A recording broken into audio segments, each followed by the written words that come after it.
Spoiler warning. This video has full spoilers for Wind and Truth and also a spoiler for The Sunlit Man, although I feel like if you have read Wind and Truth, then what we say isn't really going to affect your reading of Sunlit Man. Hi everybody, welcome to our spoiler Wind and Truth live. Now this will be a little different than just a plain old spoiler talk. If you guys have been around for a while, I think 4 years ago in February 2021. Wow. Nearly 4. That was a long time ago. Nearly 4 years ago, we all got together to make predictions right after reading Rhythm of War. And today we are going to talk about how much we got right and what we got wrong and how we feel about it. So today I'm joined by Grace and Eric from the 17th Shard. We are happy to have you back. And Elle from the channel Elliot Brooks and also her channel World Hoppers. And then we are missing Alex Nieves. If you guys remember, he was on our stream. And hilariously enough, he just didn't finish the book in time. So, so relatable. You guys can be like, hashtag replay, hashtag I'm Alex Nieves because I didn't finish it by the time you did this video, and you can come join us. It's a big book. It's a big It's really book. big. So thank you guys for joining me again. Before we get into it, I thought it would be nice to just briefly have us state our rating that we gave Wind and Truth and maybe like a sentence overall. Grace, do you want to start us off? Okay. Rating, I would say I enjoyed it. Maybe 7 out of 10 probably if I had to give it a number. You know, overall I'm definitely more positive, but it wasn't my favorite in the series. Okay, great. Elliot? I think that my expectations of what it would be were not what it was. And so I'm in this constant struggle of being unsure if that's my fault or the book's fault, if that makes sense. So then at times I feel like I'm giving it too much grace, and other times I feel like I'm not giving it enough. But I think at the very end of the day, that means I'm kind of middle of the road on it overall. You got a number for me? No, don't make me do it. Okay, I won't. Do a number. 3, I guess. 3 out of 5 if we're talking about. Okay. I was like the 3 out of 10. Oh, middle. no. Yeah. No. Definitely not. But yeah, I guess if we're saying middle of the road, then 3. But I don't know. I don't like doing star ratings. I get it. You don't have to. Sure. Eric, what about you? I mean, same with Elle. Like, I really... Expectations are so important for what you bring into a book, and I don't think anyone can not bring in expectations, like especially the 5th book in a series. For me, I really liked this book. I thought it was quite good all the way around, and there's like some parts that's like, yeah, okay, some plot lines could be a little better, but it's very stuffed, and so you can find something to dislike pretty easily, I think, depending on what you like. But overall, I quite liked it. I think it's an 8. I think Words of Radiance and Oathbringer are more of my faves in the series, but overall, I really enjoyed it. I've read it a few times at this stage, and I've liked it I've really liked it every time. I'm a Wind and Truth apologist. Okay. That's okay. I rated it the highest because I gave it a 4.5.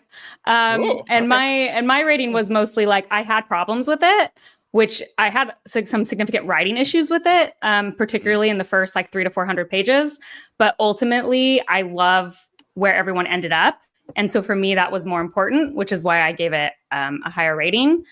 I think I had less expectations. Like I was going in just being like, tell me what you're going to do. So I think that helped me to have that. But so we have different ratings. And if you guys are curious about like the nitty gritty of all of our ratings, the 17th Shard has done several Shard casts about it. So 8 hours of content, guys. Like 8 hours. So like you can go to the 17th Shard to see their opinions.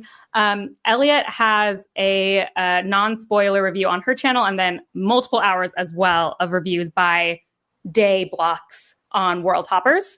And then I have a non-spoiler review, and I also have a spoiler stream on Jacob Bishop's channel. I'm going to link all of these below because this will be a different format. So just if you need more from any of our reviews, you can go there. So I did show everybody, I took notes. This is for you guys about our last predictions. So we're going to start off. The first thing we talked about was champions. And we were very like, gung-ho. We all were convinced that Kaladin and Moash would not be champions, and we all got that right. So yay us. that felt pretty clear. Moash did some interesting things in this book. I do think that's a little we've interesting. got a Moash section later, Eric. We talked about Moash extensively, especially Elle. She was not having it for Moash. Oh, wow. I can't imagine why. I don't remember anything, especially because I reread most of the main entries basically of the Cosmere since then, and I feel like my predictions changed after that. I'm sure. So now Mine I'm like, did. I don't know where my predictions were that We no remember after. these were very early stage for us because this was literally like 2 months after Rhythm of War had come out. And in fact, we spent a long time talking at the end that I'm not going to bring up here about Lost Metal. Like that wasn't out. Like we had no context. That changes things. The secret projects changed a lot, I feel like, too. So anyway. I didn't know about the secret project Yeah, Sunlit at all. Man. Sunlit Man. Just, just Yeah. an But we extra didn't know. prequel book. You know. So, Grace, me, and Alex thought it was likely Seth would be a champion. I do remember Incorrect. that. I was all in on Seth as Odium's champion. You were all in, whereas I was the only one. You and Alex thought for sure he would be Odium's champion, and I thought he'd be Dalinar's champion. So we argued about that for that. We were all wrong, so it doesn't matter. I was the only one who was championing Gavinor as a potential champion. So I will give myself that one. You got it. Nice. Except I thought he was going to be a baby, so I did not nail it. That was, I Well- think, the reason why I didn't think it would work. Yes. I was just so into the death rattle. Like I just couldn't. I was so into the death rattle. But what did you guys think ultimately of the champions? How'd you feel about it? I liked the way it worked with Gavinor, where once early on in Wind and Truth, you saw he got sucked in also. Then I thought, okay, it's going to be him. Yeah. And it was kind of satisfying. The only thing is, because so much of the book is about therapy, I couldn't help but think if there's anyone who needs it, this kid who has been sucked in for pretty much his entire formative years, just being shown over and over again why his grandfather is a horrible person so that he's ready to fight him.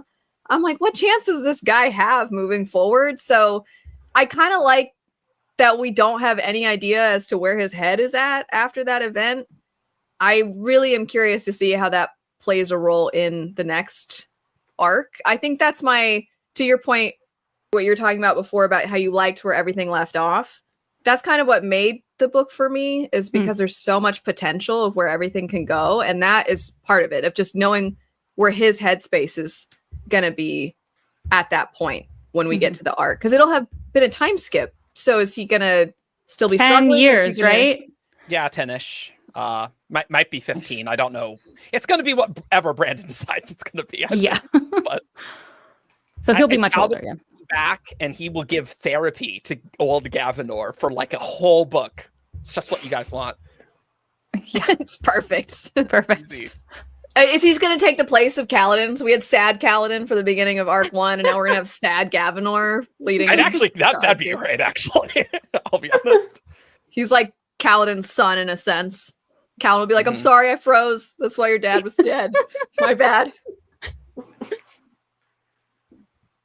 Yeah, I liked how it played out. I'm also just very intrigued by what Gavinor went through, and it's like, I don't know, I just find the whole concept of like he was kidnapped by Odium and raised by him in the spiritual realm so interesting. And just, what is his life gonna be like? He's in the physical realm now. Is he gonna like try to warp reality around him and be disappointed when it doesn't work? Yeah. Yeah, That's a good point. this was like one where like I had predicted. I thought it was going to be Gavinor, and then this was something I kind of actually struggled with when it actually happened. Interesting. I think this actually isn't like what it was. This was one of the things where the 10-day pacing was hard for me. There's I think that's how it needed to be. I don't think Sanderson could have done anything else. But there were some plot lines that had to be sped up so much because there was this limitation of it having to be done in a day. And so I had to suspend disbelief sometimes, like particularly even though like Adeline's storyline was probably my favorite of the whole novel. I really loved it. But even in his storyline, I was like, okay, I have to kind of like pretend this isn't happening over 10 days because it's just so much development in such a He's short really time. good with the peg. Yeah, The yeah. peg I just, Yes. and so Gavinor, like, it just was suddenly like he was old. And that was a Yeah. lot for me. But like Grace said, like I'm intrigued what it means. So like that's why I can just accept it. But it was like a lot to just be like, Navani escapes with baby. Oh, but here he is, adult. Like that was just, it was hard. I blame Wit, by the way. He should have noticed that that wasn't a real child when she came back. I was like, come on, man. I know you lost your memories for a bit, but did you lose your intelligence? You should have seen straight through it. I loved Gavinor being up there and like being aged up because that was foreshadowed. Like, hey, you could live decades in there and it'd be a day out here. So I'm glad we got that. And I think my favorite part is they fight and then Taravangian just freezes Gavinor. Just like he's just been a total pawn his whole life for this contest, and Odium does not care at all about Gavinor. It's totally this pawn to just get one over on Dalinar, and I loved that. Yeah. So I think overall we're mostly like pleased with how that worked out. Like I think we all knew. I mean, I guess we did say some people would be Dalinar's, but it was pretty clear that Dalinar was going to be the champion. I think once That's what Rhythm of War says, right? Like it does say that. We didn't quite believe it, I guess, but it does say that. So I guess we should have just taken it at its word. The next thing we talked a lot about was character deaths. And the only prediction I remember from this video, because I rewatched it, the only prediction I remembered is Grace dying on the hill. In fact, at the end, I said, "What's the hill you're going to die on?" And you said that Scylla's going to die, Grace. And we all were so mad at you. And you were like, "I'm dying on that hill." So Scylla didn't die. I do remember that.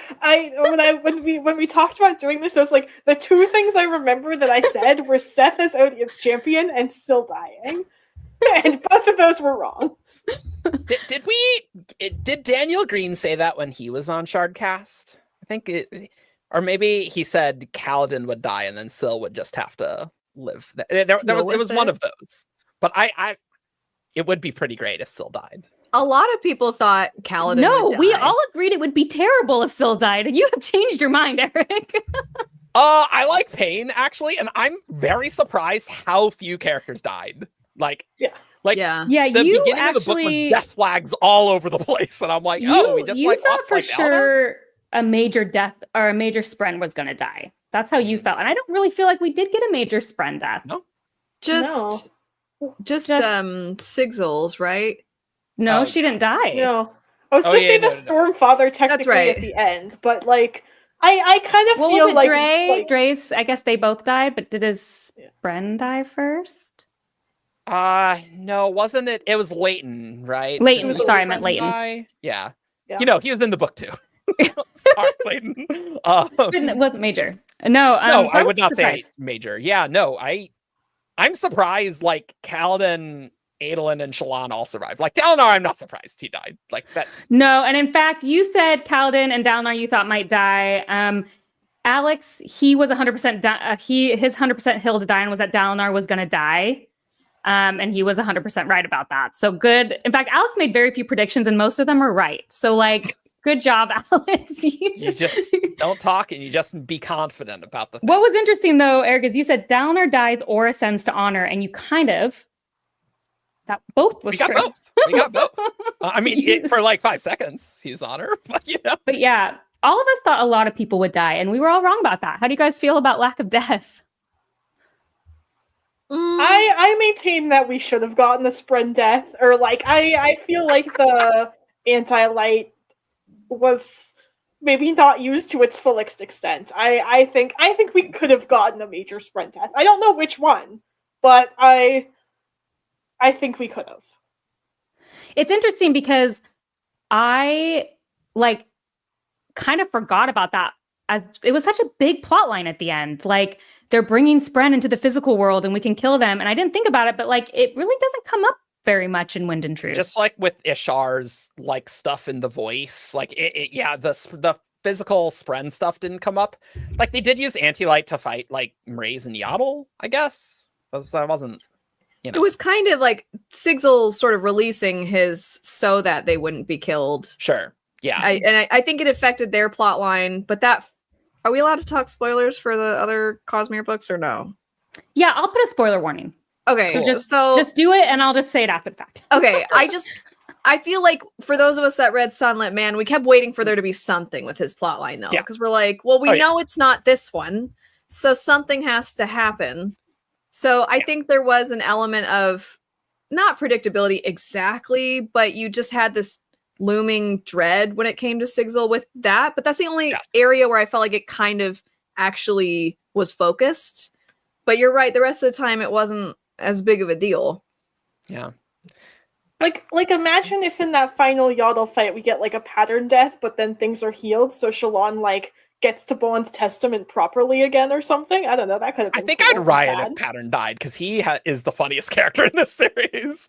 But I like that everyone thinks Kaladin's dead, though. Like they think he died. He did not die, but like literally no one knows what happens to him, right? And so that's kind of fun. And so that'll be a great moment when he comes back. I'm glad Adolin lived, though. I was worried. I was nervous, man. That Azir plot was rough. Stressful. Yeah, it was very stressful. I'm glad. Eric, you did think they were going to survive, though. You said Shallan and Adolin survive. Yeah. Elliot, you I said needed you them to thought- have the tricolored hair baby. Oh, yes. right? You Or- remember the tricolored hair. Yeah. It was a big deal. Oh, yeah. You thought everyone was going to die, and you said if Moash survived, though, he better not. You Well- felt like everyone was going to die and Moash was going to survive. But no one died, and Moash still survived. How do you feel about that? Yeah, Moash you got wasn't in it that Not much. enough for me. That was actually my other criticism. I thought we needed one more interlude for Moash. I felt like it ended very suddenly for me. Mm. Well, turns out the book was physically the longest it could possibly be. So Oh, I have suggestions of other places he could have cut out to give me a Moash interlude, but I'm sure many people do on the internet. but you were our hater, Elliot. How did you feel about the Moash plotline? I mean, there wasn't a lot of it, so What line? it kind of implied a few things that I was like, oh, this is interesting. I'm excited to see where this goes. And then I was like, oh, it doesn't go anywhere. So I Yeah. at least for now, to be clear, at least for now, I'm sure it'll pop back up. But I kind of like the idea that while everybody thinks Kaladin is dead and then he'll emerge, that's right when Moash is going to come back. And they're going to be like, are you serious though? So he's still always constantly this thorn in Kaladin's side.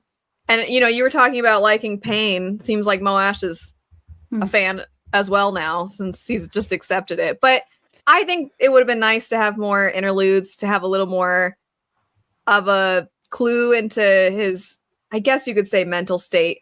But at the same time, he's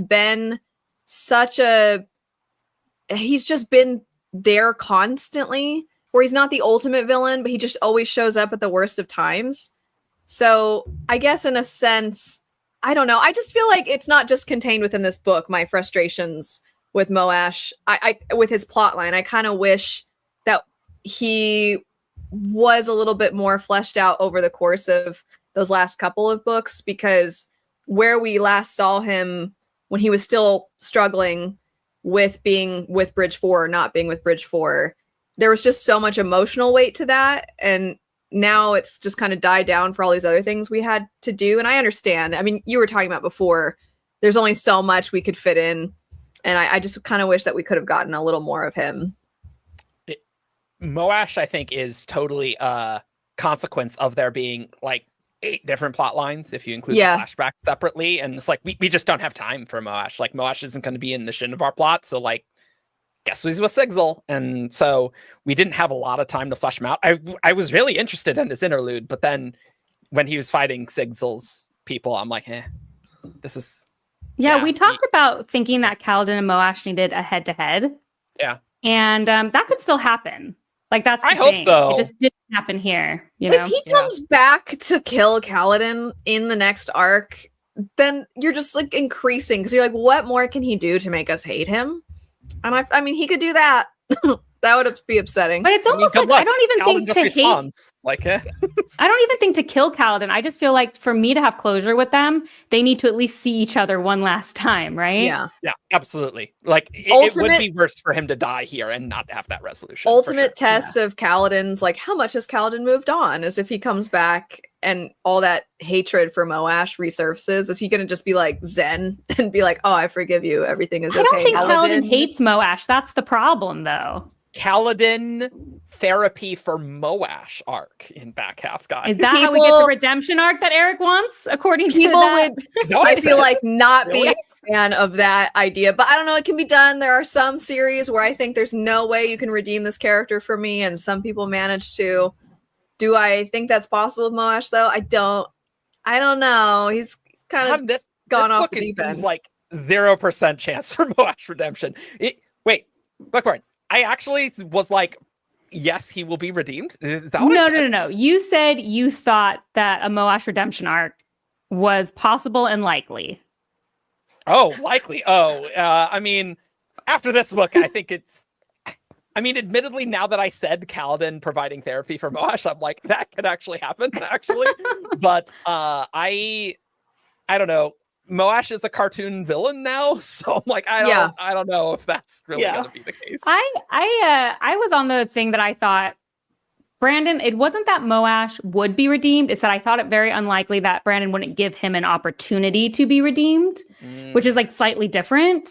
Sure. So I think it could still happen, although I'm kind of on your side. Like, I think he's been set up to be like Cosmere villain.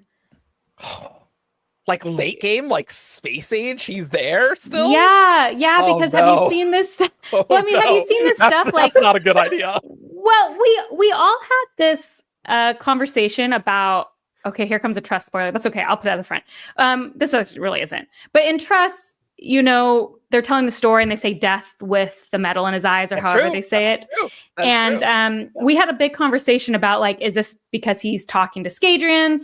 Is this because Marsh has become an avatar for death across the universe? But I was talking after, like, maybe enough people will get spikes through their eyes that, like, that will become like a sign of death through the Cosmere. I think that's like not a super strong theory. I don't think it has like a lot of legs to I stand like on, it. I like but it. like it's just a thought. I like the idea of Sanderson being like, I know everybody is gonna think this is Marsh, and nobody's gonna know that it's actually whoever, fill in the blank. If your theory plays out and it's just this concept that death is represented through that, I love that he would have that on everybody. But it's so sneaky It's to do in the unlikely. fandom. Yeah, especially with metal because it's not gems, but Yes, that's what I was saying. It says Yeah. metal, but I it's think fun. the Moash being Crystal Quisitor Moash was like one of the like that's an interesting choice. Like I really like the book, but I'm like that's interesting. I liked it. I thought it was really interesting. I don't get what's happening, but whatever it is, I seem okay with it. I mean, it's just like some fake hemalurgy thing. I was right? not a big fan of the crystal spike thing, just because it's like I feel like it's the example where it's like Brandon made Moash blind at the end of Rhythm of War, and I was like, oh, that's interesting. What's he gonna do with that? And then it's just like an excuse to get him to this point where I was like, okay, I kind of don't love that because I feel like Brandon does that a lot, where it's like, I'm going to give this character a disability and then immediately turn around and like use it as an excuse for them to have cool magic. That's an interesting way to look at it, actually. Like, let him have to deal with the problem for a while. Then did you like Adeline's conclusion then? Yeah, I thought Adelin's conclusion was cool. I agree with you that I think he learned to use the peg too quickly and too well. But I had like more what he problems with like his I never like saying his name because people are just gonna make fun of me. Yonagwin, whatever. Oh. Yonagwin. No, you're gonna say Zarb. No. I forget just Zarb. felt like that whole like teaching stuff happened very quickly for me for 10 days. Sure. Yeah. Sure. That was like a lot. I had to pretend that was like in my head over several months, but I have to pretend in the fight when he's not only using this new version of his leg, but then also it's a candelabra, right? Yeah. Yes. And I'm kind of like, no, a little. I was like, "There's no way," but you know, it was it's a little campy bit and fun. implausible. But Yeah, like, I mean, I can see in like, I don't know, some old school Jackie Chan movies where you're just using your surroundings. So it almost gave it a comical feel, but I don't think I was in the mood for a comical feel in that moment. I think I was in the mood for something epic, which we then sure. got, but it was also kind of silly. And that villain kind of then Interesting. turned cartoonish a little to me. that 'cause in villain my was head- cartoonish the entire book. Yeah, Yeah. certainly. I just thought that maybe that showdown was going to be a little cooler, and then it kind of, because then in my head I was thinking, well, he's not very good if Adolin can still put up a fight in this way. But I guess maybe what I need to take away from that is Adolin is just that good. I don't know. He's just that good. He's just that he can good. fight. Yeah. When a when little Adolin implausible, but, you know. when Adolin loses his leg, it was interesting because I thought Brandon can't give him his leg back. I literally had that Yeah. thought. I was like, he can't, but I don't understand how that's going to happen because there's no way Adolin incorporates this into himself that quickly. So Yeah. I did like. I thought it was going to be like I thought it was going to be something where it's like he has to incorporate it and view the peg as like part of himself in order But I to wouldn't learn how to believe fight it. well enough to like Yeah. win or something like that, where it's like I thought there'd be a moment where it's like I must accept the peg in order to like use it properly to win this fight or something. I'm glad that did not happen because I would not have been on board. I actually, I agreed that he wasn't going to get his leg back, but I was like, but I mean, he's just going to go back to Urithiru and get it healed. Like Renarin's there. Anyone? Yeah, and then it like took me a while into the epilogues. I'm like, oh, there's no sort. No, they literally cannot do that. And like I had totally forgotten because I was just like, it'll be fine. But I'm like, oh no, there's no oath gates. That's just no for like 7 reasons. They cannot do that. So I really like that he has the disability and has the special plate. Like I think that's a pretty good balance where he still has to live with never having his leg back, but like he's got to be fighter boy, guys, right? Like that's just what he's got to do. I kind of like that there's a potential parallel, if you think of it abstractly, between how Dalinar was in the past versus in the present, where he's adhering to the codes, and it's completely reshaped how he lives and his place within society, whereas Adolin was always sort of in this. And also there's a lot of comparisons between Adolin. You recognize, oh, sometimes he's a little more of his dad than he realizes, but this idea that he leans so heavily on this warrior aspect of himself. And then now, while yes, he can still fight and obviously very well, there is something that's completely shifted. I think he might have to lean more into being a strategist. I think some of the plot line we saw with that in that area anyway. And I kind of like that. And you saw that happen with Dalinar. He went from being on the battlefield fighting to now I'm the one who's kind of passing the torch along to new fighters, but trying to instill in them all these qualities. I kind of like the idea that maybe as Adolin has more of a plot line within the next arc, he starts to still, it's like Dalinar's still alive in his mind in a sense. Mhm. But again, maybe that plot line isn't going to happen in that way. So perhaps it won't be a thing at all. Yeah, something else we talked about a lot was the various ideas of whether or not Adolin would become radiant. Me and Elle were strongly like, Adolin cannot become radiant. That like ruins the story. And Alex thought for sure he would become radiant.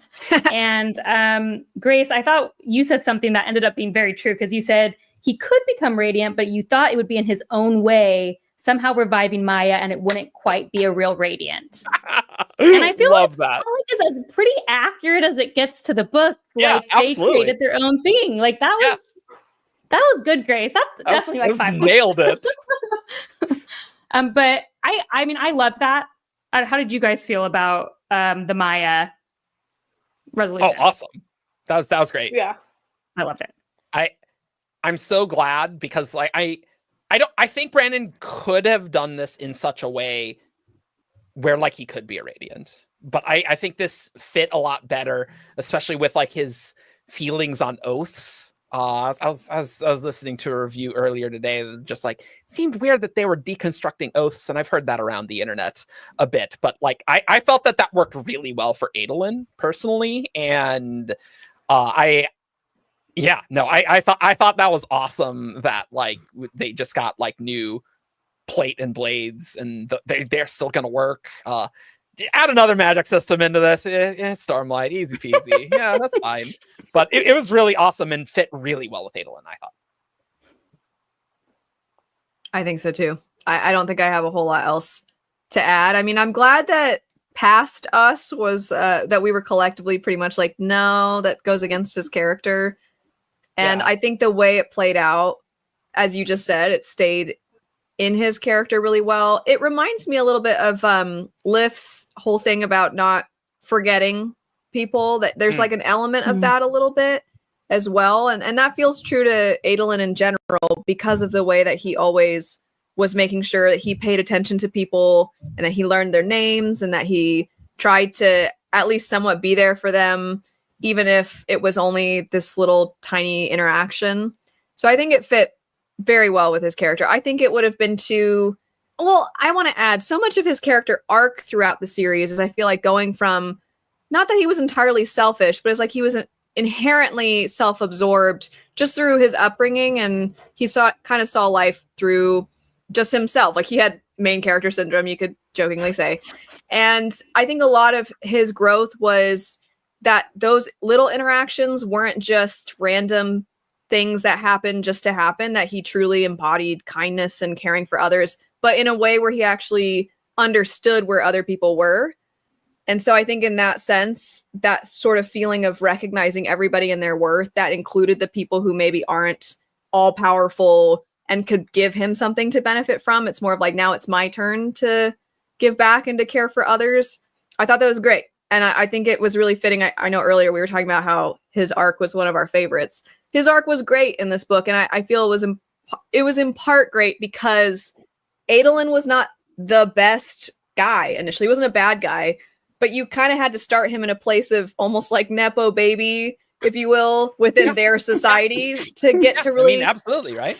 To have this payoff. I think this payoff was really well done because he was an understandably flawed character and it made the growth more worthwhile. Absolutely. I agree. And I also think like in a book where I complained a little bit about some of the writing, I know that was a lot of ours complaint. I thought the scene that Brandon wrote with Adolin being the regular, like the shield wall, was some of actually his best writing of battle he's ever done. I actually really got invested in that moment. And so that also made it stronger. I can't get invested anymore. So pun not intended.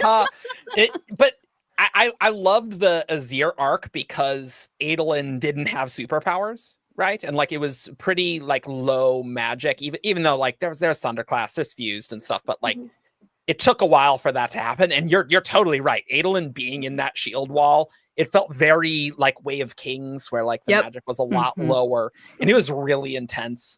Even just like the shard, he's fighting the Thunderclast was like one of my favorite sequences in the book. Of just like, yeah, I mean, you have the power armor, but like giant rock monster, have fun. Yeah, you know, like oh yeah, it's rough.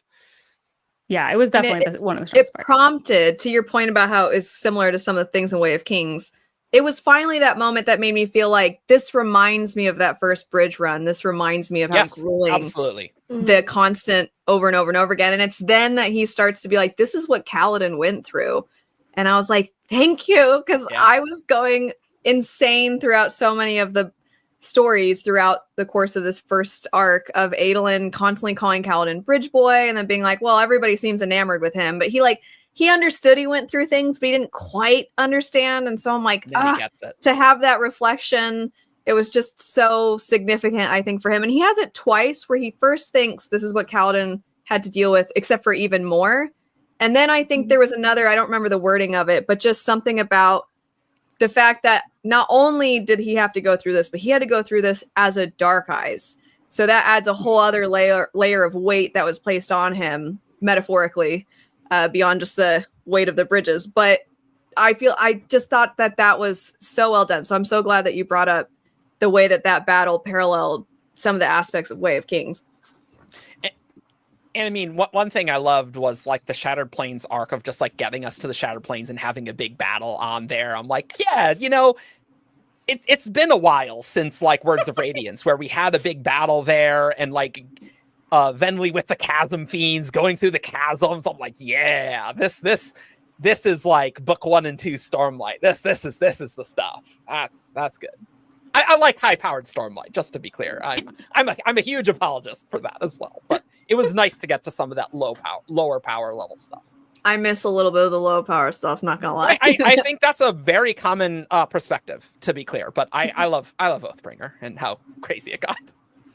Something we talked about, this wasn't really a prediction, but it is interesting. Well, first, that Eric, you said you heard a theory about the Harrow Shauna being Shallan's mom, and you completely do not think that is possibly true. Oh, wow. This is how really embarrassing. Change your mind on that, though, because I remember watching Shardcast where that became a very accepted theory. I don't think I'm making This must have been like close to when it was first introduced. Oh yeah, absolutely. Yeah. I did get into like some discussion with people in comments where it basically, I think it got a lot more credence in the Stormlight 5 prologue when we got that, and then that became very clear. I absolutely maintain that right after Rhythm of War launch, I do not think there is a whole lot to go off of. And I got into the comments and people were like, but there's so much more basis. I'm like, yeah, in 2024, when Brandon's like, tee at the spoiler Q&A, you're like, yeah, absolutely, agreed. But like in 2021, I don't think there was a whole lot there going on. I want to add, I have seen my fair share of this phenomenon online where people see the theory and then they treat everyone else like, well, it was so obvious. I'm like, you saw someone else say it. Don't even act like it was yours. I've definitely had, I can tell when I'm like, that person's theory clearly came from that. I can go back to the source and the origin. I saw that theory later. I don't know what I said in this discussion. I didn't even realize it was said in that discussion. But that's why none of us, this is how I know it was really early, because none of us had heard of it. We were all like, oh, that's weird. And later I subscribed to that theory. So I know for a fact we must have read something. And once the prologue came out, we all got on board. I agree. Well, for me, it wasn't the prologue. For me, it was once I saw the theory existed, I think it was around when I was going through my reread. And then to me, it almost feels like, what's it called? When you think something is true, so then it starts to play out as if it's true. What is that called? Placebo effect, right? Oh, yeah. So then I had this idea of like, oh, I'm seeing it everywhere. Where if I hadn't known ahead of time, I wouldn't have probably pieced it. I'm not smart enough probably to piece it together myself. As much as I love theorizing, I feel like when I have theories, they're so off the walls. Like in this Wind and Truth, I was like, is the wind somehow connected to Kaladin's mom? Like, I just had the weirdest theories. So I like that. That's good. Yeah, I like that. Just hoping something sticks, throw whatever on the wall. But yeah, I definitely didn't come up with it. But I felt like I don't necessarily disagree with the idea that there's not a lot there. But once you've seen it and heard it, then it feels like those things stand out and you're like, it's so obvious, but it's not. I'm just wondering how much there really was before this book, because I'm like, I don't know how much. Well, I do remember I later read, actually, I don't think it was on Reddit. I think it might have been on the Shard forums. Someone was talking about the world ended. Wow. Yep. What? Yep, the first flashback chapter. Yeah. The world ended and it was Shallan's fault. And when someone said that, and they're like, "This is just the kind of thing Brandon would do," I was like, "You're right, though. That was pretty awesome, actually. When Brandon when would do that scene in Wind and Truth, that was really good. I think when you start to catch on to how he foreshadows, also, yes, that starts to play a role in how you identify his foreshadowing. See, the more I go along, the more I am less convinced that this was always the plan. Like, I think it's a thing that, like, it was always consistent with, but, like, that he didn't need to do, necessarily. Like, because he was saying in, after Rhythm of Wartime, that's like, yeah, it wasn't in my plan that Taravangian would get Odium in, like, Rhythm of War. I'm like, that's wild to me. Like, you're reading that's the book fun. Right? And so I'm like, but was Shallan's mom, was like that in the original outline? Because like, I don't know if that's true, but I think Brandon picked up on all those things and maybe like fit it in and made it work really well. So I'm like, I don't know. I'm less and less Maybe convinced. he had I a don't like little seed of an idea, and he's like, "I'm gonna make it so that it could happen, Yeah. or I could leave it out." I feel like that's kind of what you're saying. Yeah. But it's mostly that my wife really didn't like that. It seemed like most of the theory seemed to be, oh, well, it's just because Chana's hair's red and Shallan's red and hair's red. And that, That makes sense. And so she always hated it. I was totally in with the Stormlight 5 prologue, but So I've had to I hear a hated lot that of this theory household too. about it, okay? I hated the theory, and I did not want Shallan's mom to be a herald. But Brandon convinced me. Like when I read the book, I was fine with it. Yeah. You know I what thought I it was great, actually. I really liked the Shallan and Shanna talking scene, and then it's like Shallan realizes like, oh no, I'm like actually talking to my mom. This isn't just like spiritual realm hypothetical therapy. She's actually here, which was cool. Yeah, and I only brought that up. It wasn't to call you out, Eric. It was Oh, actually that's just because fine. one thing we all agreed on was we were very nervous about Shallan's story and how it would resolve. And we specifically talked about like every book she's had this like traumatic reveal. And when you have a character who suppresses memories, how difficult it is to not just rely on like constantly having traumatic reveals, and how you guys were hoping, actually that's one thing we talked about. We were hoping that her mom wasn't a herald, and it was like her killing her didn't start the desolation, because does Shallan really need like this other thing? And like for me, I don't feel like that's how it played out. I think it ended up working differently. I'm wondering how you guys felt about that, because that was a concern we all shared. I don't feel like it was her. Like, technically, we got another reveal, but I think the way it played out, it felt less like a reveal of this is another thing that I suppressed that I'm discovering, and more I am recontextualizing things about my childhood that I always knew with this context of being older and understanding like the intricacies of abuse and what my parents' relationship was actually like. So it was technically a reveal, but it's also like Shallan had no way of knowing until the visions that Shanna was her mom. So it's like not that she suppressed the fact that her mom was a herald. It's okay, I learned that my mom was a herald. I'm sort of recontextualizes some of my childhood, and looking back on it now with better context of what I went through, I can understand better like this abuse I suffered that I didn't really understand before.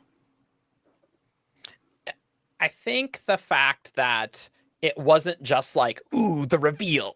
Her mom's a herald. Like we got the scene of like the forgiveness there that like really made it for me. Like I did love the scene where we saw that death happen again. Like that was one of the more intense moments in the book. But seeing the wedding and seeing them talk again, like that was really emotional for me. I have seen people be like, yeah, I don't think I really needed another Shallan secret. And like, I think that's fair, but that's why it worked for me, I think. For the previous reveals, the reason I was kind of on the fence about how they were starting to play out was because there's always been this, it's not a bad thing or a good thing necessarily, but there's always been this inherent marrying of Shallan's mental health with the magic, which can kind of, and he's very careful about trying to represent mental health extremely well. And I think there have been times though where it's almost been like the mental health is just a vehicle to a reveal in a sense, because it's like, well, look, because she has different personalities and she represses things, you don't know what's going to happen. And then it's a new ideal, and then it just kind of bled together in a way where it's like, this pattern can't continue, because then at some point it almost feels, I don't want to go as far as say disrespectful by any means, but it starts to just seem like it's a way to have something shocking happen. And so I think that to your point about there being this level of forgiveness, and then also what you were saying about understanding childhood abuse and trauma, that's very relatable for a lot of people. And there's a sense of forgiving yourself too for the way you viewed things, the way you thought, the way you behaved, the way you acted, and recognizing that you were in a way kind of alone in the world, that you couldn't handle it because you were so little. And I think that speaks to a bigger thing beyond just her own mental health, but also the experience of when someone is a child who's experienced abuse. That's very relatable to a lot of people. And the fact that you often can't even identify that you were traumatized until you're an adult. So I think you described it perfectly, Grace. A scene with Shallan, I actually feel like in a weird way, we already talked about how there's so much that could have been added or cut. I almost feel like it felt almost glossed over in a sense because it's such a huge thing. And it almost to me read like he knew everybody caught on to this theory. So he's like, I don't have to spend too much time cluing you in. And it's just going to be like, I know all of you know about this now, so I can just focus on the meat of it, which I don't think is by any means how he processed that whole thing. But that's kind of how it felt for me, whereas like, I almost thought it would be a bigger deal. I think I also, years ago, I remember distinctly saying, why didn't we see the wedding? That I feel like something has to have happened in the wedding because I feel like it just all of a sudden it's like, okay, wedding was over. And I was like, that's weird. So when I read that, I was like, oh, okay, there is the spot where that happened. So I feel kind Do you of... think it was the plan to do this here? Because I don't think that at all. I don't either. I think Brandon was like, oh, people wanted the wedding. I'm like, oh, well, we're going to the spiritual realm. Oh, and we could do the Shallan thing. And so I think he integrated it there. But Because if you were at Dragonsteel, like they had I heard Shauna show up at the World Hopper Ball, which by the way was hilarious because I had the only person who had read the book out of my group. So everyone was like, who is this person? And I was just like, I don't know. I don't know who that person is. This is exactly what I expected would happen at the ball. I don't know. Yeah. So I think he could have written the story just like he did in the World Hopper. Like he doesn't need to say who it is. Like he could just have something weird happen. So I think he could have done it. I just don't think he thought anyone would care about the wedding.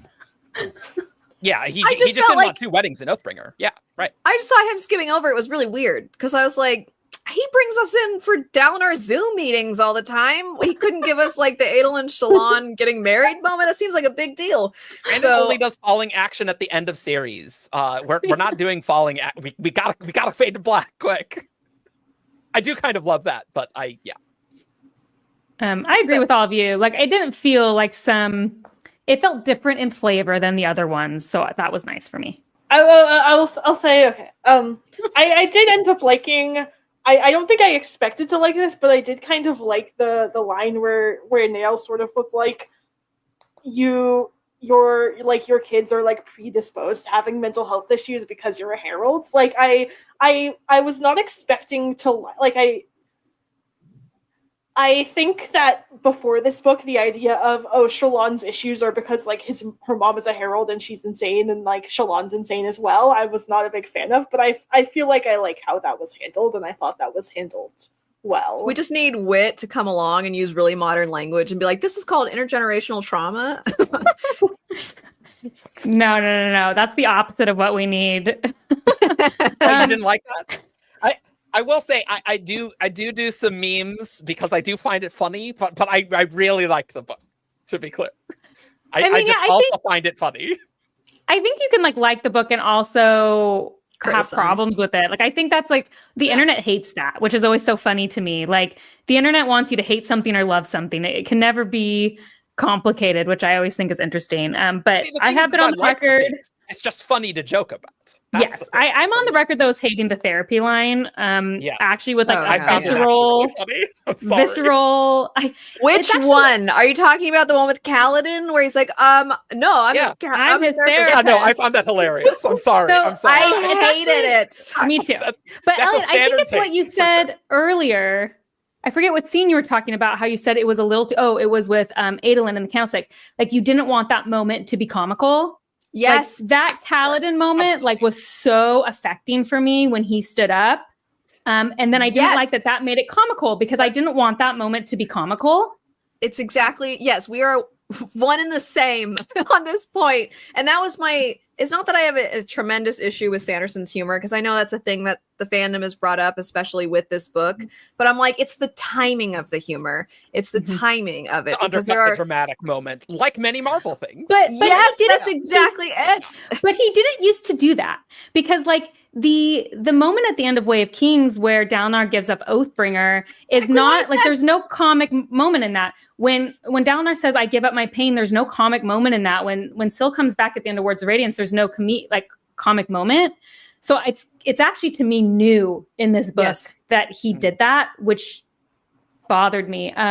Personally. That's fair. I did find Exactly. it hilarious though, but like I could totally see what you're saying, and that I makes just sense. want to say my favorite part of the entire conversations that we had, the last discussion for Wind and Truth that I had that was collaborative was pretty much for the whole book, although it was the last 5 days specifically. But we talked about when Kaladin was playing the flute and bringing in the music, and that kind of crushed him. And we you know that bad flute playing of the Titanic song? Yes, absolutely. So then Of course. we played that at the end of the thing. We're like, this is Kaladin. He's performing. But you know, Feel with the wind, so it's good. Yes, yes, and it just brings Nail to tears. yes. Yeah. But okay, it is bizarre that we had, like, even the parts that you're mentioning are exactly the things I used as a comparison. The part about Dalinar giving up the blade and how significant that was, and how that wasn't a moment to be funny. It is just interesting to me that we brought up the exact same moments. It makes me feel so validated. So I'm glad you brought that up. You're welcome. Although if anybody feels differently, they're valid too. No, they're not valid. If you have a different opinion, you're wrong. And everyone is wrong except if you agree with exactly all my takes. Whatever Sanderson has said is what we're supposed to think. Yeah, well, you know. I did want to say though, there was a couple. I have a color here for out of pocket things people said. Oh, One no. was Oh, boy. Elliot. Well, no, it's like because it was so on. You said this jokingly, Elliot, but it was so funny. It says maybe Kaladin will finally set up official therapy sessions. Yes. And Yeah, you said that as a joke, but that literally is exactly like he used the word therapy. So speaking of that moment, like it actually happened. That's his plot line, basically. Just like that. I also said this is a story about Kaladin standing up again and again, which I thought was a really interesting thing to say, since that's literally actually what happened, even though I didn't mean it that way. There's a line that's almost exactly what you just said. That's great. So interesting, because the Kaladin standing up in the darkness was not too emotionally affecting to me. Maybe that's why I don't mind the therapist line, because I'm like, yeah. But like all of it has been for that, Eric. Like Yeah. he has been like I don't slammed know. down again and again. It's just like trauma, sadness, depression, trauma. And then it's like everyone's debilitated. And he realizes like, I Yeah. have learned to get up. And I totally get that. And as a person who struggled with deep depression, I don't know why it didn't hit me as much as it. I don't know. Did you Maybe- though? Did you? Because you Eric, you should have just don't get resonated. it. You didn't There's- read it again. You didn't get it. I think there's just so much in the ending that it's easy to just. There's a lot. You know, There's like a lot. I think that one was just like. I mean, that was a cool moment. I absolutely agree, but it didn't like hit me super hard. I will say, I think that I feel like that moment, I almost knew as it was happening that that's what was going to occur with Kaladin. Pretty much exactly what you said, because it's like that's what we've been building toward, is that he's had to persevere so much. And it was more of what it represented for just in general, the kind of stories that we get so often is we see people persevere through physical pain, but to have somebody in this moment get to be extremely powerful, it's empowering to see somebody be almost in a sense the strongest because of the mental battles that they've had to overcome. I guess in a way I was almost emotional because of the impact that can have on, or I guess in a way to be kind of meta about the whole thing is just that it wasn't so long ago that we weren't even having conversations about mental health, about depression, about what it takes to push through. And to see now in a story somebody get to be heroic because of that, of what they've been able to battle and come through, I thought that was impactful in that way. But I will say nothing got me in this book the way the other emotional scenes in the other books have gotten me. So it didn't hit in the same way as those other scenes, but I still appreciated it, especially kind of on reflection. Yeah. It's just funny because I tried to write a top 10 and I don't think this even, it didn't even occur to me. it's just Oh yeah? A But, top like, 10 for just this book or the whole series? Yeah, just this book. Yeah. But you made a very well spoken thing. Like it sounds like you should like make a booktube channel. Like you think you'd be pretty. I do like about this moment how it's, I don't know if callback is the right term, but it sort of goes back to the Oathbringer and like the girl who stood up. It's like what made that version of Shallan special, what made her strong is that she went through these things and stood up anyways and kept going. And now we see like Kaladin does the exact same thing here. It's, you know, what makes him strong is that he stood up. Yeah, I liked it. I love that. Yeah. Someone we haven't talked about who was a significant part of this book is Szeth. And I laughed because, Eric, you said Szeth was expendable. A lot of people could die, and Szeth is one of them because he's expendable. You know, I'm not a Szeth enjoyer. I really liked Szeth's flashbacks for most of it. I thought the ending was a little... I could go for a little more. But, like, Szeth's arc in there, like I really like Szeth a lot more now with his flashbacks, as usually happens with Stormlight books, right? Like that's how this works here. I think it would have been pretty disappointing for Szeth to die, and it just the way this book was dealt with. I'm much more excited for Szeth now that he's like, I'm gonna make my own path, and so we kind of need him to see him do that. Yeah, like that would just completely suck if Nightblood just killed him, right? Like that would be awful, I think. So I wish we'd gotten more with the flashbacks because I liked so much of what they were doing. Same. And I think this is another area where you're like, well, what would he have cut? And I'm like, I don't know. I just wanted more Szeth flashbacks, I think. The ending.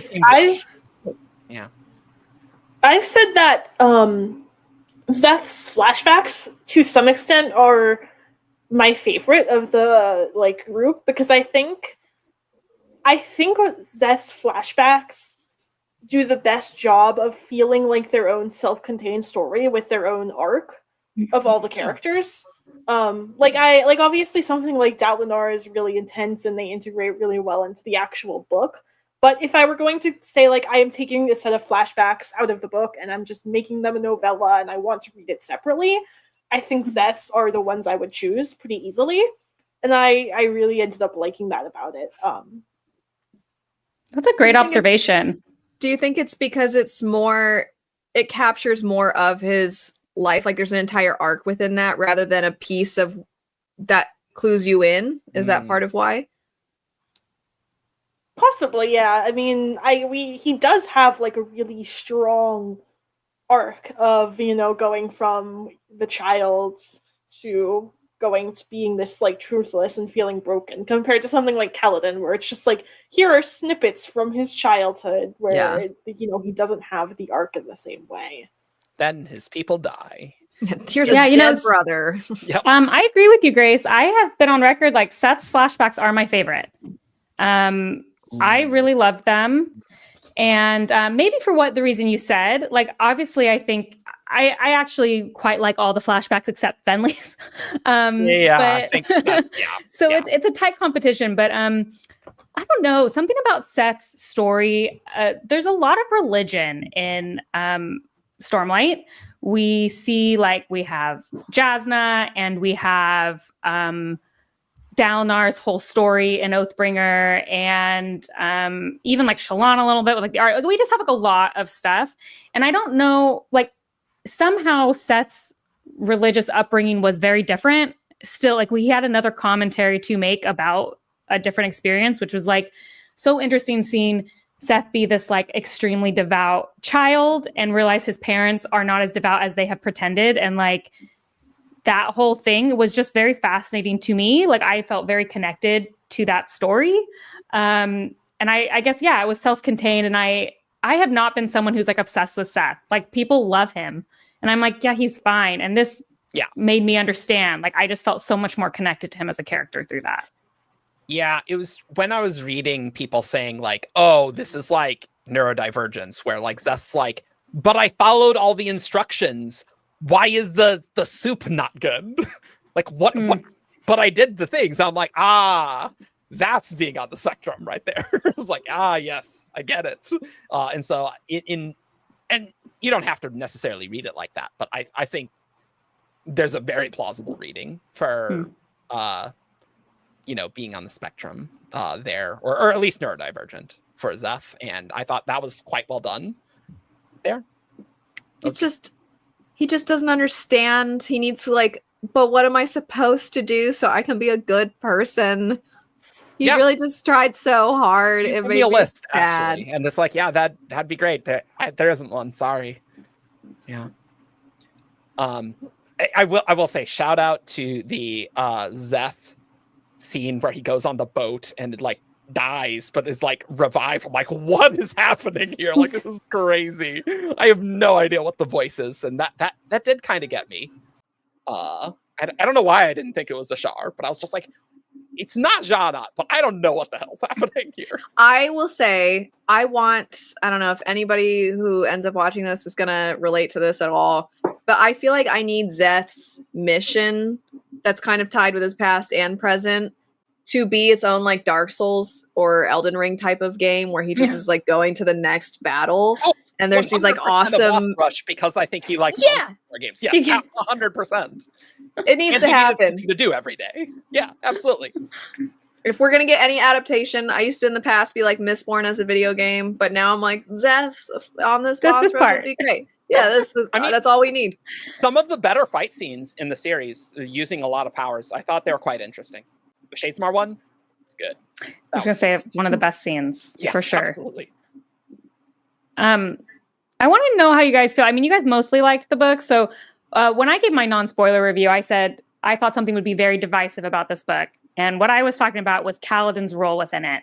Because I wondered if people who were very, very attached to Kaladin as fighter, which we get pretty much through everything, and even in Rhythm of War when he is released, there are some very significant I need to save people scenes and with fighting. And in this book, he takes a very big back seat.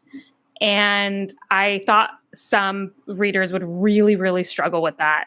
So I'm curious how you guys felt. I mean, we didn't talk about Kaladin actually almost at all, interestingly enough, in our predictions, only about he was going to fight Moash potentially, which didn't happen. But I'm just curious how you guys feel about that.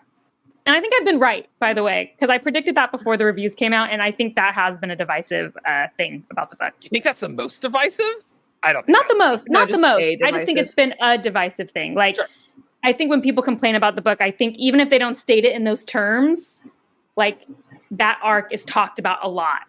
There's some other things that have divided people that I think are pretty stupid. That's all I'll say. But you mean you read some 1-star reviews and immediately lost faith in all of humanity? Is that what you're talking about, Elle? Things along those lines, we'll say. Great. Usually I'm people can feel however they want to feel, but then there are other things I'm this has real world implications. So anyway. Yeah. We all know what you're talking about. Yeah. When I did my non-spoiler review, I was don't bring it up. But that was really well done. Unfortunately, when I said there was something that was divisive, that's what people thought I meant, and I had to be in the comments and be no, that is not what I thought. Well, seeing as how I did a ship ranking for this relationship ranking, and there was one that I'm this one's rumored, I hope it happens. I'm I was pretty on board from the start. Anyway, me too. So, I love Kaladin. I love Kaladin. But I think, so you pointed out that in Rhythm of War, he already was kind of relegated to not being on the battlefield any longer. And so I kind of felt like that was the trajectory of his plotline. And he still fights when he needs to, but I think it makes sense that we kind of were clued in that this is a direction he was going to go to some degree, that he would have a hybrid. It wasn't so much that he wasn't fighting. It was more for me that he was such a eccentric fellow in this one, just playing his flute and then being Suzette, tell me about your feelings, and then dancing around with Syl as he's doing his practice. Put it like that. It sounds silly. I'm like, that's silly. A picture of him being like, Zeth, and try this terrible stew. Oh, Just it's a bad. 6'8" guy with long hair. Just Yeah, I mean, I mean, he sounds very sweet. He's the person that if I ran into at the grocery store, I'd be like, that guy's always so nice, you know. And then you find out he was previously a soldier who's seen things, and you're like, wow. But he, I mean, he was like, he feels like a really cute old man at this point. But I think that he just wasn't in the book that much. You know what I mean? I think that's it's wild. that's the big divide in general for me, is like, it feels like a lot of things needed either more time or less time. And Kaladin, I'm like, Kaladin needed more for me. But also I'm like, would it have mattered? This really wasn't his book. So I don't know if this was his time. And when he did have time to shine, was usually good, like the standing up moment. I mean, I didn't love I don't know what a therapist is, but that's what I am. I didn't love that. And I can't not imagine him playing the flute poorly during that one fight. It takes me out. But to answer your question, I don't mind that he wasn't as much of a fighter. I just wish he was more of something in the book, that he was there a little bit more. Yeah, I think in theory, I like what Kaladin was doing this book, but I just, you talked about, like, sometimes you just have to suspend disbelief that this is 10 days, and it's like, I truly, of all the things in this book, Kaladin going from, like, not having any interest or experience with music at all to being the flute guy and, like, winning a fight against Nail because of his flute playing, it's just one of those things where it's like, that just is a little too far for me to buy. The wind is fixing all of your... They're pulling your suspenders of disbelief. Have you listened to fourth graders learn the recorder? A class full of I have a fourth grader, so I'm intimately acquainted with what fourth graders sound like playing the recorder. Will you stand back up at the end, Bookborn? No, actually, I am not Kaladin. I will say... I was gonna... Grace. Yeah, Grace. I have been on record in saying that, like, I think if Brandon knew this is where he was going, he should have just had Kaladin keep the flute in, like, Way of Kings or Rhythm of War when Wick gave it to him, and been practicing since then. And it's just like, have Bridge 4 jam session during stew time or something, where it's like Kaladin practices flute and, like, maybe someone else knows the drums or something, and it's like they get a little team bonding or whatever. So it's Sigsel like, would know by the something. time you get here, he's actually had practice, and it's not like, okay, you picked this instrument up 3 days ago or whatever it is, and you're suddenly great at it. 7 days ago. Yeah. Okay.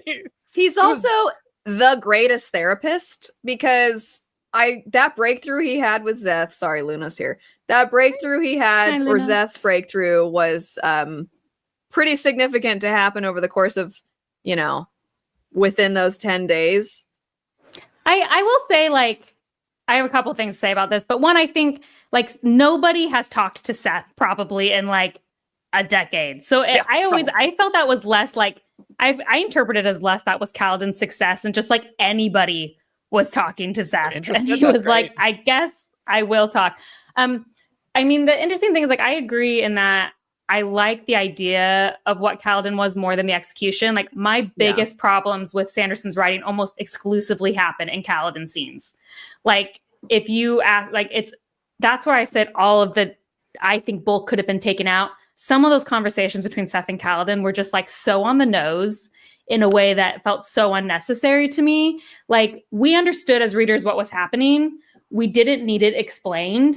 And I think in part this could be because Sanderson is, like, very worried about the mental health aspect of his writing, and he wants to make sure he is carefully like, dealing with that and making sure that he is not having real world consequences and, like, saying things wrong. But I do think it harmed the book. Like, I think Kaladin was too aware of what he was doing, and he needed to be worse at. I mean, he's kind of bad at it, but, like, I think, like, kind of bad at it. He's bad at it, but, like, in a too present way. I don't know how else to explain it. And, like, I literally said, like, I thought 30 pages of Kaladin and Seth talking about therapy could have been cut. and like it would have still been the same. So that was my big execution issue. Like, again, I love where Kaladin was. I think that's like you said, like where his story was going. It was the poorest execution for me in the earlier parts, particularly. I think in the later parts we kind of hit a stride. But I don't want this to turn into because this could probably be its own discussion. I said something similar to you, that I think him trying to ensure he's being very respectful, which I very much applaud and appreciate. But the fact that it feels as though, I can't say with certainty this is what happened, that he's trying to be so respectful that he is kind of accidentally implementing language that is almost too perfect and too modern, when in actuality, human beings, we don't even articulate our own struggles in ways. I'm sure even in this conversation, we've said something that if somebody who has something like they feel represented by that thing, the way that we articulated ourselves maybe wouldn't have been perfect. So I almost think there's an element to that. I understand that some readers will maybe feel uncomfortable with certain things. So I'm not trying to advocate for, well, people are messy, so let them say whatever they want. We don't need to care. But I do think Kaladin's very new to this, and it makes sense that you can see where he's trying to go, but they wouldn't have the language necessarily to understand fully. And so I agree that it seemed like maybe somebody who was reading it, a sensitivity reader, might have said, this is the way that is generally speaking. I don't know how they would describe things to Sanderson, but I think he does implement sensitivity readers for certain topics. And I just think you have to, this is a really difficult part of writing these sorts of things, is that you have to make sure that you are being respectful as much as possible, but also keeping to the world that you're writing within. And I think if it were a book that was a more modern setting, then this wouldn't have felt strange, but it just felt different than how we've seen Kaladin struggle through depression in the past, or other characters struggling through what they've been struggling through. Here it was, to your point, kind of like, you feel this way because of this. Like, everything's really, it was a lot less subtle. Like, I'll just say it. It was a lot less subtle, because like people didn't understand that Kaladin had depression when they first read Way of Kings and Words of Radiance. Right. Like, there were like people I talked to, like it even took me a moment. Like when I read Way of Kings, I remember the moment I was like, oh, it was weirdly enough when he's talking about, oh, the rain, I get so depressed in the rain. I'm like, oh, that's seasonal depression. I was like, oh, wait, he has depression. Like, it was so, you weren't sure. And I in some ways miss that a little bit, because I think it does lend more of a, like, I don't know, a more of a character driven thing. Like I got taken out of the story, and I've been on record, like, I don't mind Sanderson's prose at all. Like, I do not think, like, people complain about it, I'm like, who cares? This was the first book where I was like, Same. It's modern. Like, it's modern. It really didn't feel that different to me, but I think I just like Brandon's stuff. I'll say, for Kaladin, I didn't mind any of this, actually. Okay. I think my issue for us, Eric. Thank you. is more, Balance everything out. I think the fifth ideal didn't really hit for me. And I really liked what he said when he became the Herald, and that I felt that was really powerful. But I agree with one of our Shardcasters who was saying it felt a little quick for Kaladin to go back to, like, yeah, I mean, I'll go fight, you know. And I'm like, yeah, that's actually a pretty good point. So I don't know. I felt like this Kaladin was set up pretty well from Rhythm of War. Of like, yeah, I mean, it's go help Szeth, go help the Heralds, right? So this wasn't super surprising to me. I don't know. I think maybe the other issue is it doesn't really come across that Kaladin is actually not that good at it. I think the story actually presents him as actually being pretty good at it. And we're kind of imposing onto the story. It's like, well, I mean, he's pretty new at it, but I mean, he's pretty new at the flute, and he's pretty good at it too, you know. Like, prodigy. I do want to add something really quick to the way in which mental health is represented. And like you were saying before, some people didn't even read the depression. This kind of ties back to what you were saying about neurodivergence representation. Is I think it's a really hard thing to talk about if it's not established in world, or if the author hasn't said this is what this is, because sometimes you see certain traits, and if people automatically go, oh, this is meant to represent this, it can almost be borderline offensive because it almost feels like it's perpetuating stereotypes to say like, Yeah, oh, you know, like the typical thing you see in movies is like they're really organized, so they must have OCD, or like they can list off all these facts. That's autism, and people just start to throw out all these things that can be just rooted in how we've seen things across media before, and it can be offensive. And so I think sometimes there's this effort to try and write people in a way that is not necessarily falling into the stereotypes, but it's also representing it well. It's not leaving room for error, but also you want to. So it's kind of this constant battle, and It's a very thin line. Yes, yes, exactly. Because otherwise, I it's think- like hitting you in the head with a hammer, or it's like I don't get it. You know? Yes, or people being like, "I think you read into that too much," and you're just imposing onto the book how you feel about things. Renarin it's was a tough never one. gay in the previous books. I'm like, Yeah, okay. I know we've been skirting around the issue, but I actually had so many rants about this to my friends. And I'm like, it was so clearly established so it was many really times. clearly established. I Like felt, about both of them. Like, I don't know what those scenes meant to you. Like, it was very obvious in my I felt opinion. his- But like people called that and made Brandon canonize that. Yeah, Renarin and Relaine. he canonized it post Rhythm of in War. a spoiler live. Yeah. And I was Before surprised Women Brandon First. fit it in because I felt this book had a lot to do. And I'm like, I thought that was good. I thought that went well. Has anyone seen Arcane? I won't spoil things. I if have they not haven't. seen Arcane. Oh but my gosh! I know What am I everyone's even obsessed with doing it. here? Okay, I'm well, sorry. I have 4 different jobs to do. there are certain characters where some people are like, I didn't see that coming at all, and you're just like, what? It was so obvious. You What are know, you talking about? Subjectivity is wild sometimes, and it's That's like, true. yeah, okay. Also, one of the characters, though, I'm like, okay, even if you didn't see it, like, have you seen how the fandom feels about this? I don't know if this makes sense since you haven't seen the show, but anyway, I digress. You guys haven't watched it. So. Another Arcane spoiler stream. I mean, Um, I just click on spoiler boxes regardless. I'm sorry, I just do that. Yeah.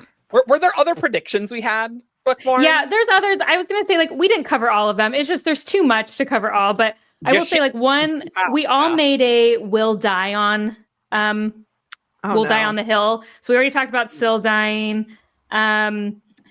So and Sildine was Grace's. Oh. She was gonna die on that hill. Dalinar was Alex's. So let's just talk about ours real quick. Mine was, I was convinced Roshar was gonna be uninhabitable at the end of this book. I was convinced they were pretty gonna have to close. leave. I mean, it's not good.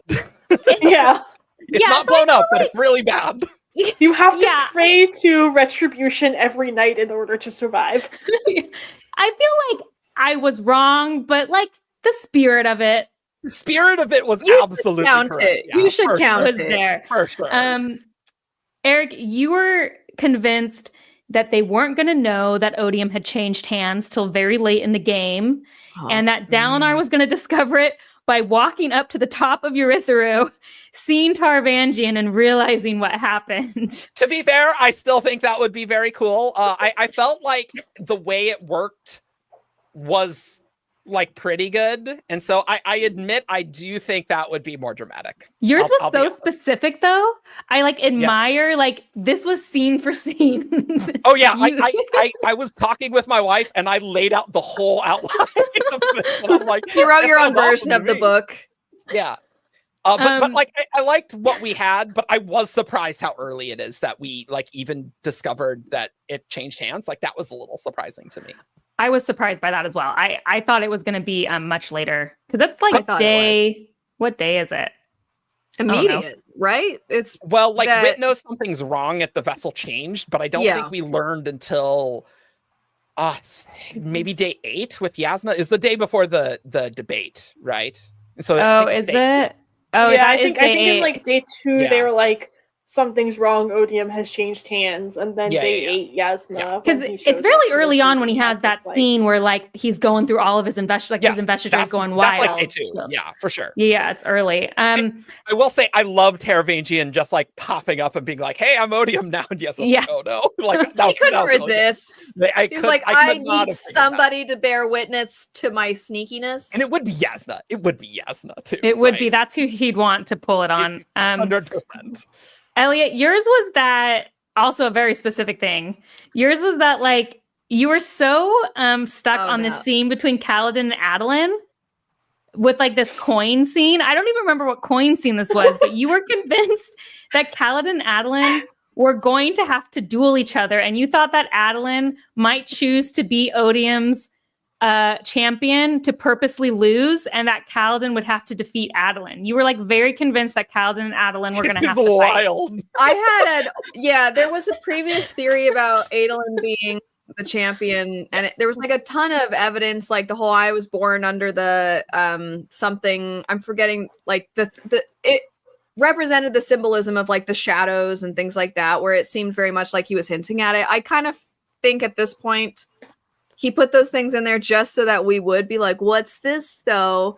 And throw us off a little. But that was my theory before. And then upon reread, I was like, never mind. It's not going to be Adolin. I changed my mind about that. But I'm remembering a little bit about the coin thing. And what coin scene is that? I cannot remember it at all. I need to go back and look because I remember there being a scene in the books. There is something. I'm going to find it. I will find it eventually, and then I will explain. But it is escaping me at the moment. I wonder if definitely other people were like, "Evil Adolin has been talked about for books." So I know that. You know what? Evil Adolin had been talked about for books because ever since he killed Sadeas, like people were right, so convinced. They never got it. I was never convinced. Me neither. I was not a believer. Okay, wait. I'm finding somebody talking about the coins. I'm doing research right now.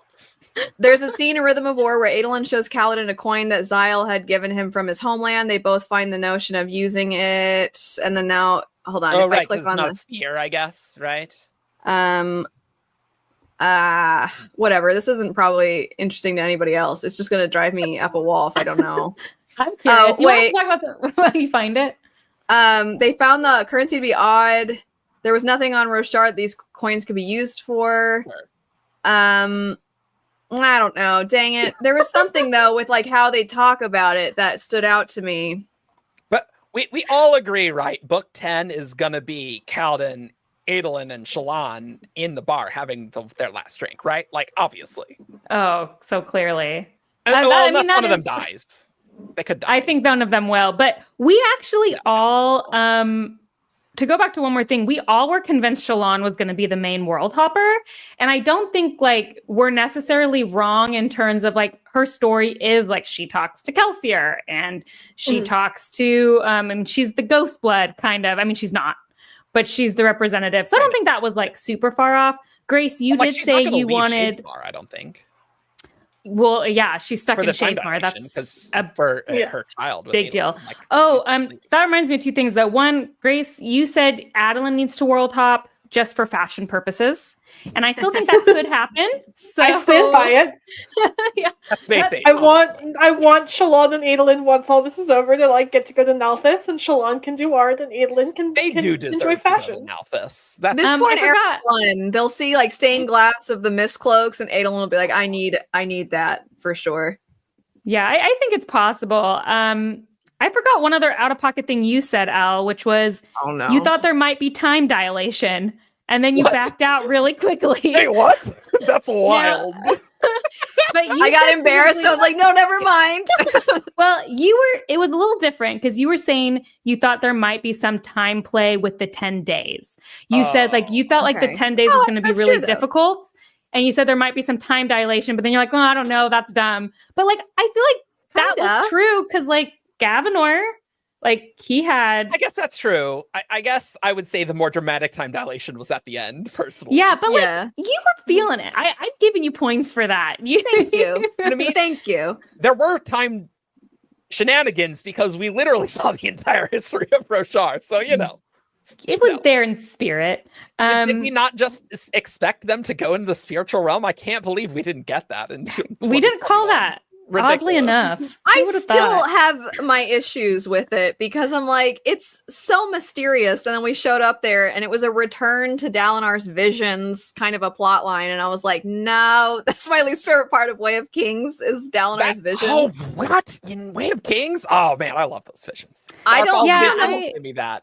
Let's talk about Harkelain, Grace. Wait. Harkelain. Well, I mean, Elle, I agree with you. At the beginning, when I was reading it, I was like, the spiritual realm, we're going to finally find out what it is. And then it was like, oh, like I liked the visions. It just wasn't like, it was such a mysterious thing. Yes. I had built it up in my head and then it ended up kind of being, We had You a know. very similar thought process for a lot of the events that occurred in this I book. just gave it a higher rating. I think like I read it so fast.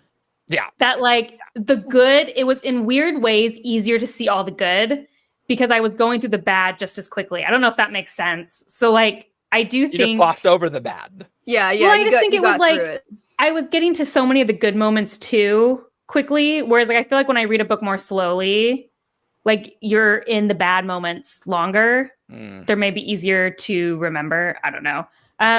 It's a critique I've heard a lot that just like, the spiritual realm was like, it wasn't as cool as I think it was set up to be. And like, I really enjoyed it and thought it was interesting, but it was very similar to Dalinar's visions. And I did think it would be more of like the chaos. And we kind of just went immediately into visions like all the time. So I'm like, I think that's a fair critique. I think like what you've said the whole time, Eric, is just there was so much to accomplish. Yeah. And it Dude. just It's that's just another wild how much we reason. did. That's why another reason like it was easy for me to give it grace because it was like I just in some ways don't know how else we were gonna do it. Split Brandon it. needed to blow up Roshar, basically, not literally, but and it's like he's gonna get there whether you want to or not. I wish he'd been like, I know I told you all it'd be 5 books. I gotta make it 2.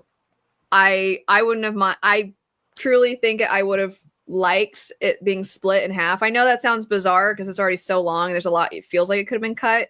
But I'm like, cut certain things, flesh out certain things, and then we'll go to the next part and the same can happen. Because but I wanted more Zeth flashbacks, I think is the problem, or like those to be longer.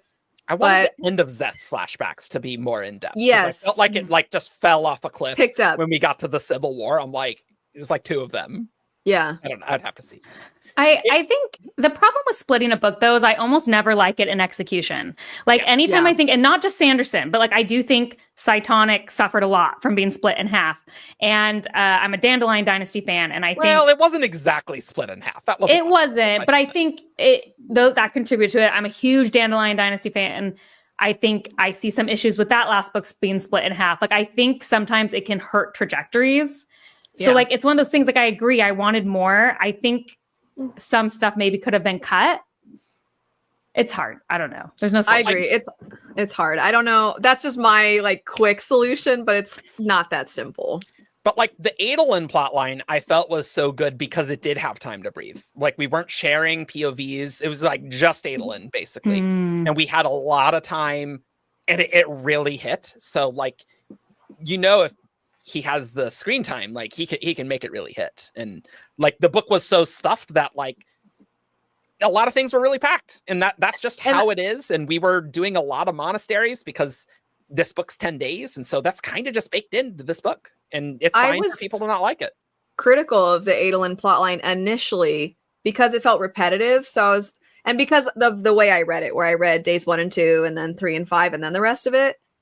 So to have the great payoff though, it needed to kind of have that time, like you said, to really breathe. But that meant when I was in sort of what you were saying, when you're like in it for a while, you're like, oh. And so, and especially because a lot of the beginning is setting up for the really high stakes moments later. And I was thinking I'm a little critical of some of the ways that these things are playing out, but I think he's going to turn it on its head of this like outsider who's just magically giving the best advice to all these people who have their own way of life. And I'm like, Sanderson always takes the trope and does something different. And I kept waiting, like, when's he going to do the different thing? And then once it happened, I'm like, there it is. And it was really satisfying. So I agree that Even though I was harsh on it initially, I really liked how that one turned out. See, I loved Adolin to start because I was like, oh, it feels like a climax and we're in day 3. Like, what? It's wild to me. So I loved it.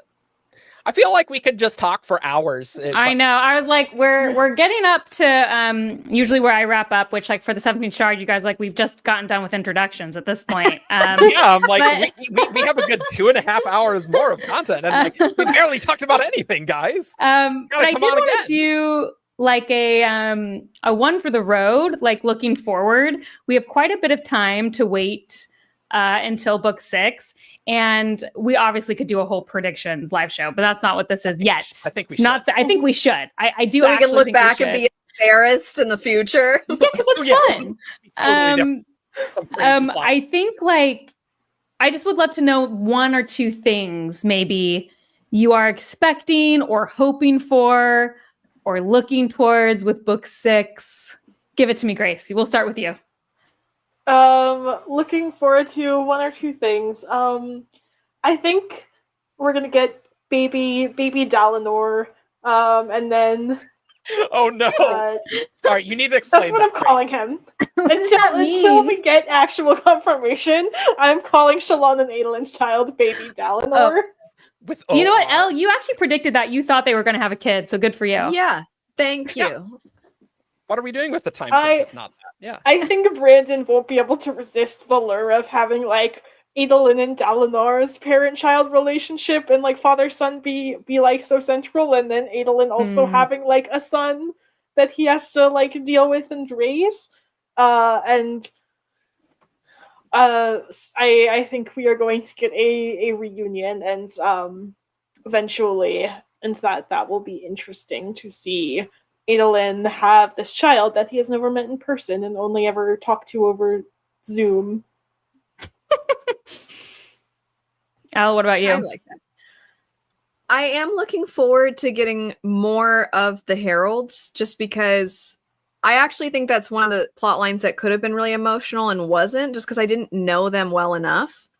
But I feel maybe we'll get more of them, or I hope we get more of them moving forward. Some herald stuff, maybe.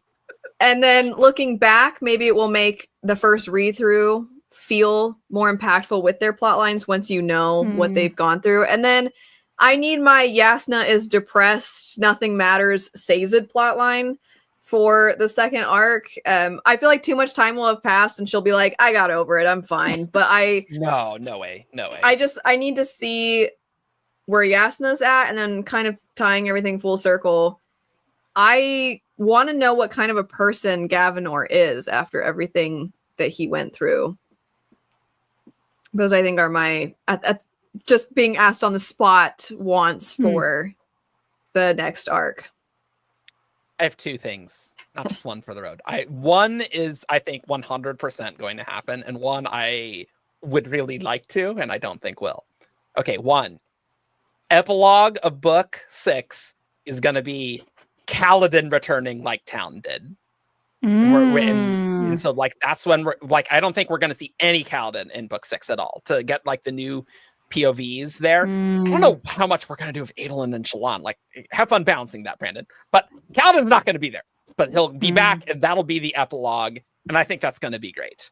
And then maybe book 7 we'll see him and stuff. Do you think Adolin and Shallan will be just from the perspective of their child? Like, do you think the child will be the new POV and we will only see Adolin and Shallan interacting from them? I mean, I don't know. I just know like we have Lift, Renarin, Town, Ash, and Yasna as like the main back 5 characters, and so I'm like, we kind of have to reset the cast expectations. So I'm not sure how Brandon's gonna balance that with like specifically Adolin and Shallan. I think Kaladin he can balance pretty well. Yeah, Dalinar's dead. Out of the story. Yeah, and Dalinar's dead. Easy. Second thing, I want Cultivation, Valor, and a bunch of other shards to have a coalition to come in like book 8 and fight Retribution. I want Valor Knights. Cultivation's got to come back. I'm sorry. You're doing book 8 predictions? Have we just blown past book 6? Yeah. I mean, we already did a book 10 one with the bar. So, I mean, come on. But we need a big Shardic coalition. The battle for the Cosmere is right now. We got to get it. It might feel weird to have new shards come to Roshar, and I think that's a fair critique of this idea, but I think that would be awesome, and that's what I want. So I don't care if that is ridiculous. I want like shards to come in, you know, if that makes sense. Yeah. We need to finally see what the heck Kelsier is up to. Because Well, I mean, won't that be in the I don't know if you Ghostbloods know that, trilogy? yeah, it's but I called need to Ghostbloods. see him. I know, but I need to see him there more. Like, We did know what I talk a mean? lot in that about how Kelsier would be perceived by multiple different characters. We didn't have time to go over it, but is that what your point is? You need to see Kelsier on Roshar. yes, I want to see, and I need more Zyle because he was just like found strung up by Lift, and she's just like, "Here's some pants," you know. That was a wild thing where people were like, Vasher was just in like part 1 of Rhythm of War and just left. Like, where is he? And then it's like, turns out he was kidnapped the entire time. Like, okay, that makes sense. Like, okay, yeah, sure. But we do need more Zahal, and like we will with Lift, right? And so that's gonna be great, right?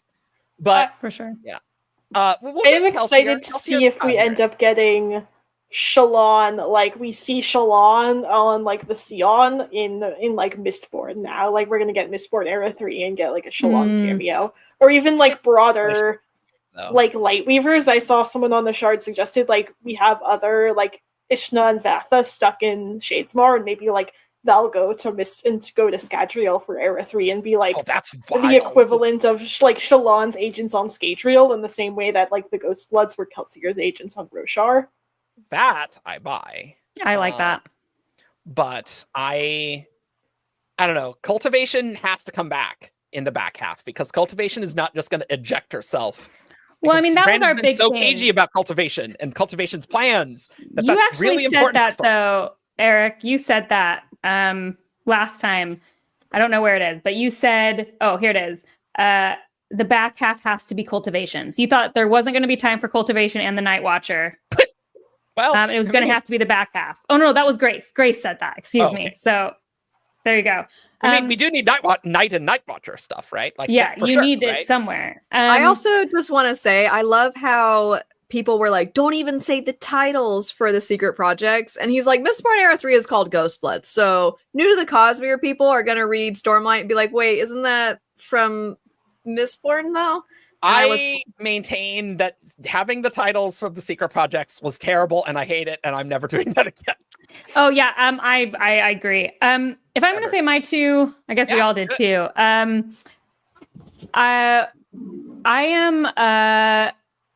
am curious about the child. Yes, Shallan's kid. I'm very curious about how that's going to be. My initial reaction is like, I don't know. There's a lot of problems there. I'm sure he's going to do a great job with it, but I am very curious about what that is. My other one's kind of meta in that initially when we heard how long it was going to be, it was very disappointing. I like how long it was going to be between book 5 and 6. Like people were like, oh my gosh, it's going to be like so many years. I don't know. I think, again, this could be totally untrue. Stormlight's really tiring. He has said that. Brandon has said Stormlight is very tiring for him. And I'm just kind of excited for Brandon to have a break for a lot of years. Because I did just have I had some writing issues with this one. And I'm wondering how much of it was like tired and like deadline and all this stuff. And the idea of him having a big break. Because I will say, like, if the same sort of writing stuff persists in his other books, I think it'll get increasingly harder for me to enjoy them. It happened a little bit in Defiant. I really liked Defiant, but it was a little there, and I saw it a lot in Stormlight 5. And so I'm just like hoping like this break and this breather, and he seems like very invigorated by other projects. I'm hoping by the time he returns to Stormlight, he will be so eager for it that maybe it will come a little easier. And like that's meta, and I could be making all of that up. No, I agree completely. It has kind of made me excited. Like, you know what? I think it's going to be good to have a break. Like I will reread the series.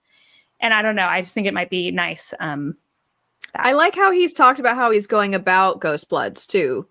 Oh, I'm This kind of- super excited because Yeah. I really think at the end of every Stormlight book, he gets to the next one. I'm like, I'm gonna do something else actually, and it's like things with like the contract. I'm like, he probably should have had this more solidified than it actually ended up being, and so I'm thrilled that we'll get that Mistborn Era 1 experience. Me and too.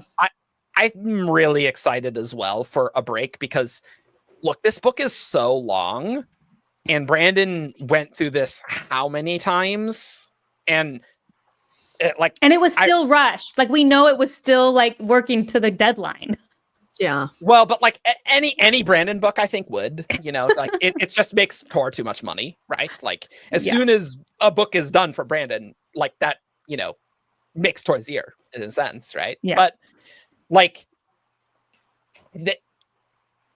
I can see how it's just so exhausting to keep all of this in your brain because this book was so complicated. Like I can really see how a writer would just be like, man, that was a lot. And so, we have other writers like George R. Martin and Pat Rothfuss who also write giant books and takes them a bit longer. So as much as Wind and Truth has flaws, I am pleased to, get them. That you read it. Yeah, that we got the privilege to read it.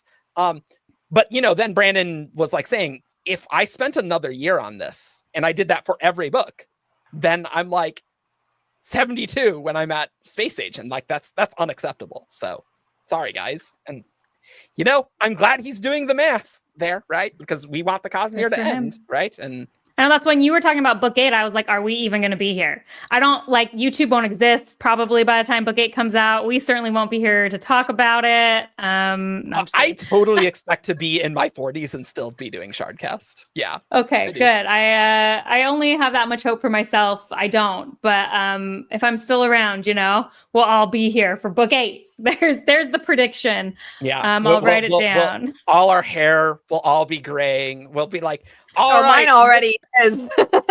No, you look fantastic. But Oh, there's lots of silver in here. I think it looks great. Don't worry at all. Distinguished. No. I'm just kidding. I actually didn't notice. But thank you guys for coming again. A fun fact is that was my first live stream ever when we did that Rhythm of War. I did notice that Really? in looking there. Yeah. It was, What and I an was honor. so stressed out. So this is a lot Yes, more enjoyable streams are super experience. stressful. You gotta This was- record and edit it in post. That's the way to Well, do no, it, even if this guys. was live, now it's like this is whatever. You know what I mean? It is what Yeah. it is. But Well, 'cause your channel, when did your channel start? it started in June of 2020. Oh, okay. So What a It time. wasn't even a full year since you End of started. June 2020, Sure. and Yeah. that was February 2021. Yeah, so it was a little baby channel. Baby channel. Look At how that you've point, grown. you guys were all old hats at that point, but I was Gavinor in the spiritual realm, and now I have grown up, ready to fight the battle. Yes. This was really fun. You know what? It was like 50-50. I was actually surprised at how much we got right, to be honest. Honestly, yeah. We're like in the realm. We weren't like so far out of the realm a lot of the times. And Yeah. sometimes we were really far out of the realm, and that's okay too. It's fun. I gotta Uh, find that coin thing. And I Redeem you know what? Please myself. email me the coin. Yes, thing I was when like, you find email it. to me. I will like pin the comment. Like I will give like the chapter and When's the this yeah. going up? When's this going up? This is going up in 2 weeks. Oh, I have So time. I have you have time. time. Yeah, We'll like get a it week and a in. half. A week and a half. So send it to me and I will post that. And I want all of you guys to read it. And you can all tell Elle that she was right and that was a thread that was dropped, honestly, by Brandon. And that's his fault. Book 9. I'm not Book saying 9. that. That's not what No, I'm saying. I know. Oddly, I've had so much fun that I'm like, I'm ready to do another Wind and Truth reactions episode. That's like 4 You're hours ready long. for Like, it. I'm ready to it's been a few months. What did we feel now? Until the comments come to this video. And then you'll be like, oh, yeah, that's why I stopped. Well, see, I'm the just great kidding. thing is that'll be in your YouTube studio, not mine. You don't have to It's watch. You don't have to easy. read them. I don't have to read them. I'm sure we will get together in the next 6 years to talk about our predictions Please don't say after that. Ghost Bloods I hope for sooner book than that. 6. For book 6 of Stormlight. Thank you guys for joining me again. It was super fun. I would love to know in the audience, what was your most out of pocket prediction that didn't come true? or if you just nailed something that no one else thought and it was like, it happened. Leave that in the comments. I want to read it. And thank you for joining. We'll catch you next time. Bye.